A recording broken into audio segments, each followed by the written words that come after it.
Hello everyone. I would like to present before the honorable jury my thesis, which was done as part of my master's degree program in urban planning. It was entitled Urban Sprawl Management for the City of Kochi. The contents of my presentation include: first, an introduction to the project; second, literature review; third, background study about the study area; fourth, analysis; and fifth, proposals.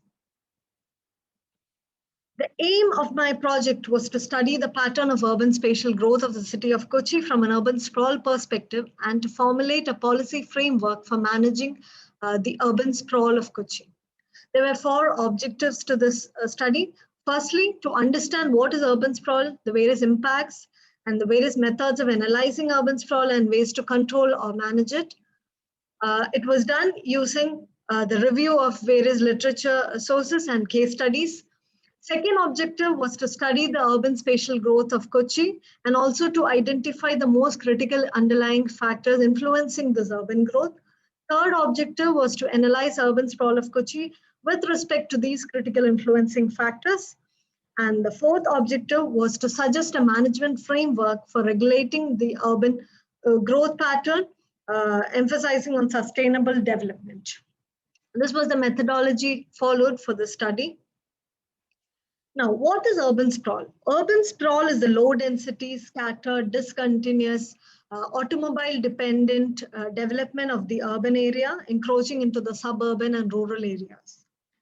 So there are various impacts of urban sprawl, like air pollution due to the increase in the use of vehicles, susceptibility to floods due to the increase in impermeable surfaces, decrease in water quality due to the overexploitation of water resources, increase in local temperature due to the increase in concrete blocks, loss of open space, agricultural lands, eco-sensitive lands, forest lands, etc., and increased deforestation due to the increase in constructional activities. Then adverse effects on social life and health of the inhabitants of the city. Then higher energy consumption, then adverse impacts on biodiversity of the region.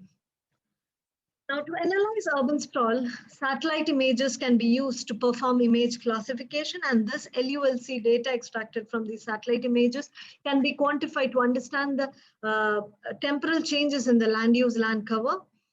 Then expert surveys can be used to identify the factors that is influencing in this urban sprawl of the region.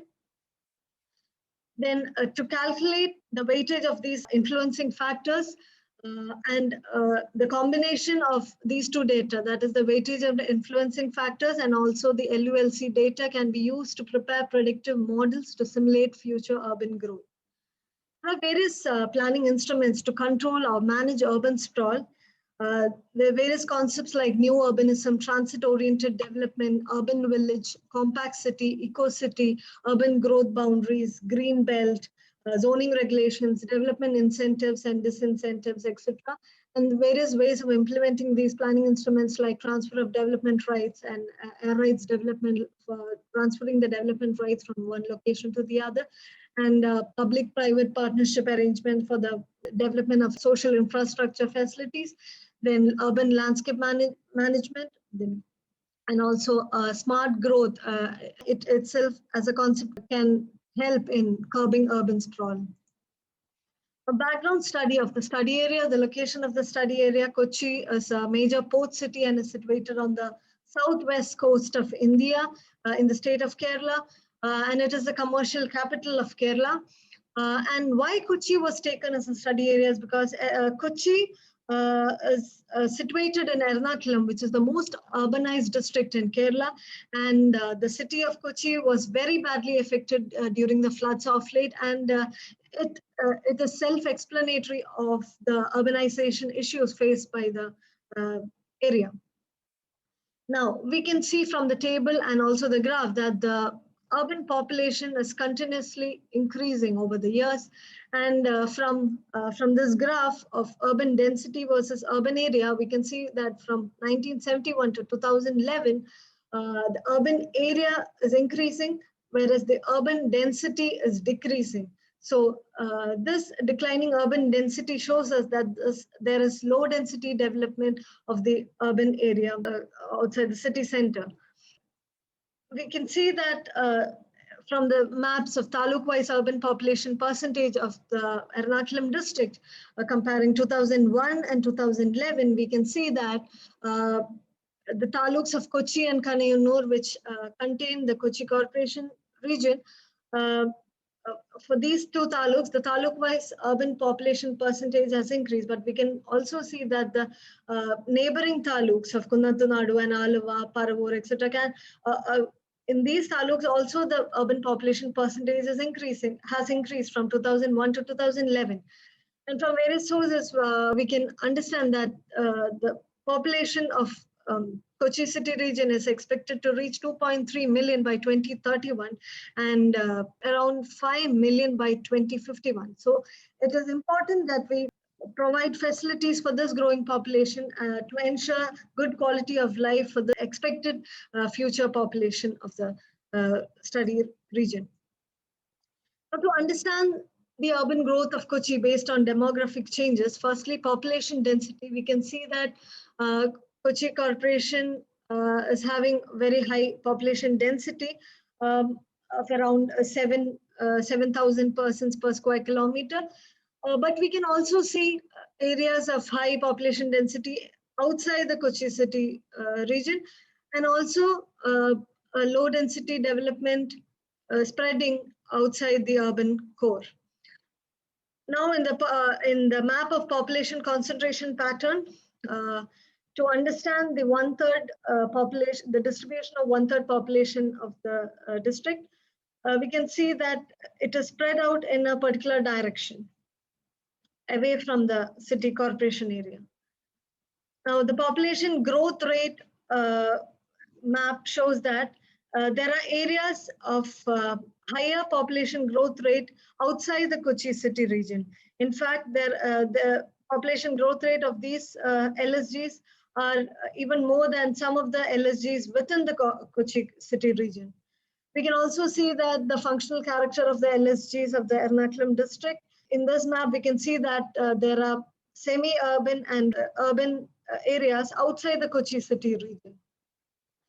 Understanding the urban growth of Kochi based on changes in land cover, since built up was my class of interest, I have quantified the changes in the built up from 2000 to 2009 and to 2019. And we can see that the built up was just 13% in 2000 and increased to 15% in 2009 and 37% in the year 2019. This was based on the LULC data extracted from the satellite images of 2000, 2009 and 2019, and unsupervised classification was done to get 4 precise classes of built up, vegetation, water and other. Now, analyzing the changes in LSG-wise percentage built up from 2000 to 2009 and 2019, we can see that the built up area was highest in the Kochi Corporation area and LSG of Aluva in 2000. But in 2009, we can see a pattern of increase in built up from the corporation to airport area. In the map of 2019, we can see that built up has increased in many directions, and this shows a sprawling. Now, to understand the exact direction of urban sprawl, the mean centers of the built up of 2000, 2009 and 2019 were identified, and the linear directional mean of these central tendency points were identified to confirm the direction of urban sprawl of the study area. Then, as per the district urbanization report of 2011, we can see that these are the identified urban centers that are expected to be urbanized by 2031. And this shows that if the current urban growth rate continues, more suburban areas will be captured by urbanization. Now, to understand the factors influencing in this urban sprawl of Kochi, an expert survey was conducted, and analytical hierarchy process AHP was used to streamline the influencing factors. It started with the preliminary list of influencing factors that were identified from the literature review. And after the preliminary survey, some of the factors were eliminated and some of the new factors were added.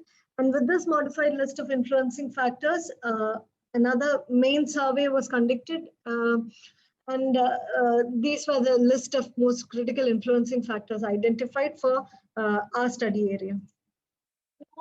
Analyzing the urban sprawl of Kochi, based on these critical influencing factors, firstly, proximity to major road as influencing factor. So by comparing the map of 2000 and 2009, we can see that the stretch connecting the corporation and the airport area has increased in its percentage of urban built-up, whereas in the map of 2019, we can see that the urban built-up has increased along almost all major roads, along almost all national highways and state highways. Now, proximity to work as influencing factors. For this, I had identified the major establishment in and around the Kochi city region, and also based on the year of establishment of these major organizations, I have prepared these maps of the major establishment in and around KCR before 2000 and between 2000 and 2009 and between 2009 and 2019. And from these maps, we can see that in 2000, the urban growth of the city was it was limited to the municipal corporation, and there was another growth node in Aluva. But between 2000 and 2009, we can see that Cochin Airport has influence in the increase in urban built-up around it. And similarly, even the Government Medical College and Amrita Hospital, Vallapadam Terminal, Puduvai Special Economic Zone have all influence their respective surroundings. And we can also see that Parvur has emerged as a residential suburb to the city. And it can be noted that this pattern is mononuclear and is of low concentration, which are the dimensions of urban sprawl as identified by Galston in his paper. Then high land prices within the city limits as an influencing factors, and also lack of affordable housing within the city limits as an influencing factors. By comparing these two maps, we can see that there are high land prices within the city region and also around the airport area. And we can see that the higher housing prices are within the city region and also around, in and around the airport area. Now we can understand that the builders will develop the residential projects in areas of cheaper land prices, and these areas of lower land prices are away from the urban core, and these residential projects will attract other land uses that are ancillary to the residential land use, and this will contribute to the sprawling of the city.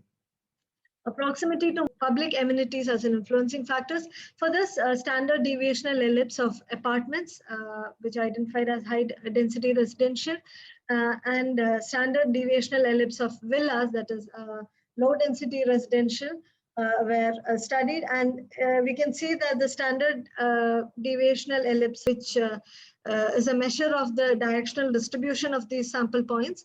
So we can see that the standard deviational ellipse of apartments, that is high density residential, is within the city limits, and that of the low density residential is outside, away from the city limits. And we can also see that the directional distribution of educational institution and also that of the healthcare facilities are within the Kochi city region, and this indicates that there is an increasing distance of residential development from the social infrastructure facilities, and this clearly shows that there is dependence on transportation.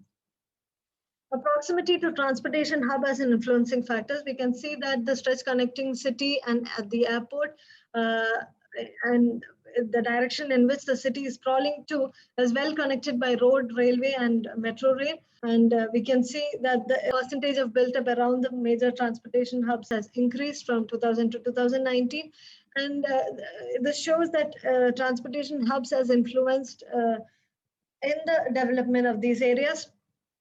But however, this can be seen as an opportunity or a scope to to develop TODs, transit-oriented development nodes in the study area. Now, why Kochi cannot afford the sprawling is that majority of the area in the study area for the matter of Ernakulam district itself is very susceptible to floods. And the identified direction of urban sprawl, that is towards the northeast and towards the northern side, is very highly susceptible to floods. And so we need to shift this development to safer locations, and urban sprawl needs to be managed to make the city more resilient during floods. And there are other issues like illegal encroachment, blocked drainages, then untreated effluents into the water sources, then inefficient waste disposal. This will all lead to the pollution of land and water, and will lead to health hazard. So these issues must be tackled. For the proposals part, management framework for regulating the urban sprawl of Kochi. For this, the LSGs around the Kochi city region were identified and divided into various zones, distinguished by the major roads passing through or along them, and development nodes were identified in each of these zones, and these development nodes were proposed to be planned for mixed land uses, densification of residential land use, open spaces plans to address the issues faced by the study area, to develop as a walkable neighborhood, then development control regulations, etc. And the vision of this management framework is to make sustainable, safe, and livable Kochi, where there is symbiosis between citizens and environment. Now, these identified nodes, development nodes, have to be densified and planned as walkable neighborhoods. And the 2-kilometer buffer region, mapped as in yellow, has to be proposed for medium density development, and the 5-kilometer region marked in green has to be prevented from further development, and slowly the existing development can be moved to these identified development nodes. And incentives must be given for in return of lands, and these lands can be reclaimed for agricultural purposes, or can be preserved for their natural ecosystem. And these preserved areas may serve as recreational spaces. Then detention ponds can be planned as part of urban green spaces, and this will help in mitigating the risk during floods. Then public-private partnership arrangements can be used to for high density residential development, and also for maintaining urban green spaces. And disincentives for pollution, and also improper waste disposal, and for the discharge of waste effluents from the industries, and proper household waste collection and disposal system must be in place. Kochi city region must be planned for densification and to promote mixed land uses. And by increasing FAR and decreasing the plot coverage, we can ensure that the open space between the built up is increased. Then the connectivity of the city center to the planned development nodes must be improved to reduce the dependence on privately owned vehicles. Then commercial streets in the corporation must be made pedestrian zones, and the paratransit systems and bike share systems must be in full-fledged, and public modes of transportation must be encouraged. Now from the map of proposed strategies on the right-hand side, we can see that there is a BRTS stretch that is already proposed by KMRL, and in addition to this stretch, I have also proposed 2 other BRTS routes to improve the connectivity between the various planned development nodes.